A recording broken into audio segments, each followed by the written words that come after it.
are watching Delhi News। देखिए, बहुत सारे लोग ये सवाल कर रहे हैं कि इम्तियाज जलील मुंबई से क्यों लड़ना चाहते हैं करके। मैं आज आपको उसकी वजह बताना चाहता हूं कि कुछ दिन पहले मुंबई के मीरा रोड के अंदर एक मैटर हुआ और वहां पर सिर्फ गुंडा राज कैसा होता है किसी राज्य के अंदर, पुलिस का इस्तेमाल, प्रशासन का इस्तेमाल, सरकार का इस्तेमाल करते हुए वहां पर और गरीब लोगों के जो दुकानें तोड़ी गई, जो 20-20 साल से 30-30 साल से वहां पर छोटा छोटा कारोबार कर रहे थे। एक बुजुर्ग आदमी का वीडियो मैंने देखा था जो रोते हुए कह रहा था कि मेरी रोजी रोटी है तो इसी के ऊपर थी और मैं 30 साल से यहाँ पे एक छोटा सा गैरेज चला रहा था और उसी के आंखों के सामने उसकी वो रोजी रोटी का जरिया है तो बुलडोजर के जरिए तोड़ा गया। तो मेरे मन में एक सवाल आया था कि इतनी बेबसी क्यों है, क्या वजह है कि मुंबई जैसे इतने बड़े शहर के अंदर लोग आवाज उठाने के लिए तैयार नहीं है। वो नेता जो कांग्रेस के साथ जुड़े हुए हैं, जो अजीत दादा के एनसीपी के साथ जुड़े हुए हैं, जो शिवसेना के अंदर भी गए हुए हैं, वो नेताओं की बेबसी क्या थी कि वो लोग आवाज उठाने के लिए तक तैयार नहीं थे मीरा रोड की उस घटना के ऊपर। भाजपा के छोटे मोटे चिल्लर नेता आके वहां पर किस तरह की भाषा का इस्तेमाल कर रहे थे। तो मेरे मन में यह सवाल आया था कि आखिर वहां पर इतनी बड़ी तादाद के अंदर आपकी कौम अगर रहती है, इतने सारे लोग वहां पर हक, इंसाफ, सच्चाई और लड़ाई की बात करते हैं, तो वो खामोश क्यों थे करके उसमें तब समझ में आया है कि जो मुसलमान एमएलएस थे वो उद्धव ठाकरे के साथ जुड़े हुए हैं तो उसको नाराज नहीं कर सकते हैं, जो अजीत दादा के साथ जुड़े हुए हैं वो एकनाथ शिंदे और भाजपा के साथ लगे हुए हैं तो वो उनको नाराज नहीं कर सकते हैं। तो बेहतर ये था कि खामोश बैठो करके।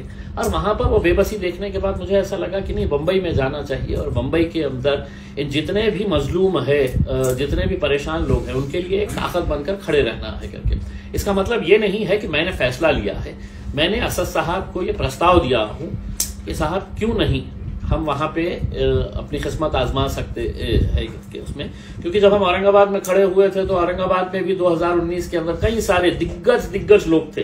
अरे कहां से आता, जीतता क्या, नहीं जीतता, कौन देता वोट, ऐसा यही भाषा करते थे उसके। लेकिन अल्हम्दुलिल्लाह जीत के आए थे। आगे भी अगर हमारे किस्मत में रहेगा तो बिल्कुल वहां से भी किस्मत आजमाई जा सकती है।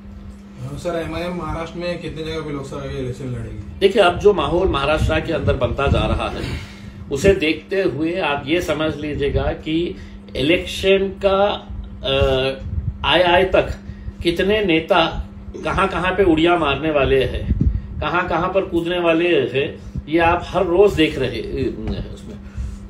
तो अब कई कॉन्स्टिट्यूएंसीज ऐसी हमारी नजरों के सामने आ रही है कि जहां पर हमको ऐसा लगता है कि अरे ये तो समीकरण पूरा बदल गया है, हम वहां पर जा सकते हैं करके।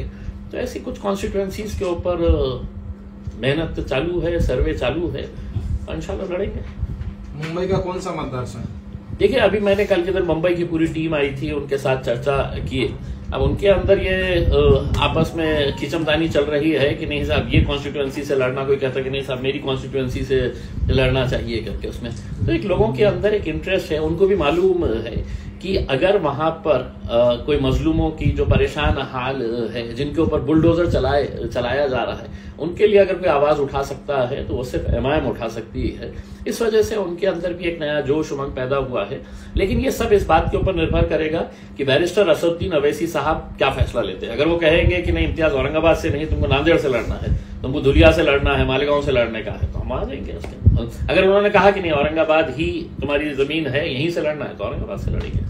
बीजेपी के डर से 35 साल से सेक्युलर नेता पार्टी छोड़ के जा रहे हैं, क्या कहेंगे आप इसके लिए? देखिए, ये एक फैक्ट है कि बीजेपी अपने आप को पार्टी विद डिफरेंस कहती थी, लेकिन बीजेपी के जैसी घटिया राजनीति मेरे हिसाब से हिंदुस्तान में पिछले 75 सालों के अंदर किसी ने नहीं किया है कि साम दाम दंड हर चीज का इस्तेमाल करके हमको सत्ता में कैसा आने का है दोबारा, ये सब हथकंडे इसके लिए अपनाए जा रहे हैं। और जितने लीडर्स उनके साथ ज्वाइन हुए हैं, जितने लीडर्स, वो पूरे के पूरे कहीं ना कहीं भ्रष्टाचार के अंदर लिप्त है।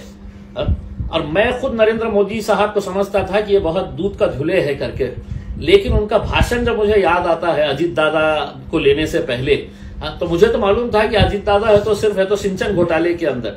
मोदी जी ने अपने भाषण के अंदर कहा था कि 70,000 करोड़ का घोटाला, सिंचन घोटाला, बैंक घोटाला, खनन घोटाला, ये मोदी जी के शब्द है। तब उन्होंने देश को बताया कि ये 70,000 करोड़ रुपए के घोटाले के अंदर ये है, और 4 दिन के बाद उनको बोले कि अगर आप मेरे पास पार्टी के अंदर आते होंगे तो आ जाओ करके, ले लिए फौरन उनको। तो ये इतने दूध के धुले हुए वजीर आजम अगर है, और वो अगर हमारे को ज्ञान दे रहे हैं और देश को साफ सुथरा और बिल्कुल भ्रष्टाचार मुक्त अगर बनाना चाह रहे हैं, तो पहले अपने गिरेबान के अंदर झांक के देखिएगा। आपका वो भाषण जो है, देवेंद्र फडणवीस का भाषण याद है? अजीत दादा हमको ये मिलेंगे, जैसे ही अजीत दादा हमको मिलेंगे, हाँ तो हम चक्की पीसिंग चक्की पीसिंग चक्की पीसिंग, इनका देवेंद्र फडणवीस का भाषण। तो ये सिर्फ जनता को बेवकूफ बना रहे हैं। इलेक्शन में इनको समझ में आ जाएगा कि इनका हशर क्या होने वाला है। चंद्रकांत खैरे ने आपके ऊपर भ्रष्टाचार के आरोप लगाए। बस बहुत अच्छे, मेरे बहुत अच्छे परम मित्र है, बहुत अच्छे इंसान है वो।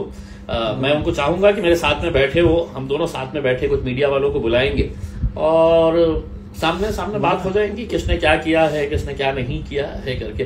भाषणों के अंदर तो मैं तो खैरे साहब से भी अच्छा भाषण दे सकता हूँ, जबान मेरे मुंह में है तो उनसे अच्छी जबान है उसमें। लेकिन ये है कि अगर सच्चाई के ऊपर बात करने का है तो खैरे साहब, जगह आपकी, समय आपका, दिन आपका, बैठे एक दिन आ जाए, साथ में बैठे, उसके अंदर एक साइड में आप बैठ जाए और दूसरे साइड में वो केंद्र के जो मंत्री है जिन्होंने कहा कि इम्तियाज जलील ने क्या किया है करके। तो भगवत कराड़ साहब, आप और आपके साथ भारतीय जनता पार्टी के दोनों मंत्रियों को बिठा दीजिएगा साथ के अंदर, और हिसाब दूध का दूध पानी का पानी हो जाएगा। उसके अंदर कब बैठते हैं बता दीजिएगा मेरे को, आपकी जगह, आपका दिन और आपका समय। आप मुंबई से लड़ेंगे तो औरंगाबाद से कौन करेगा? बहुत सारे लोग रहते हैं, बहुत सारे, पार्टी किसी एक शख्स से नहीं चलती है उसमें, कोई ना कोई तो रहेगा। Thank you.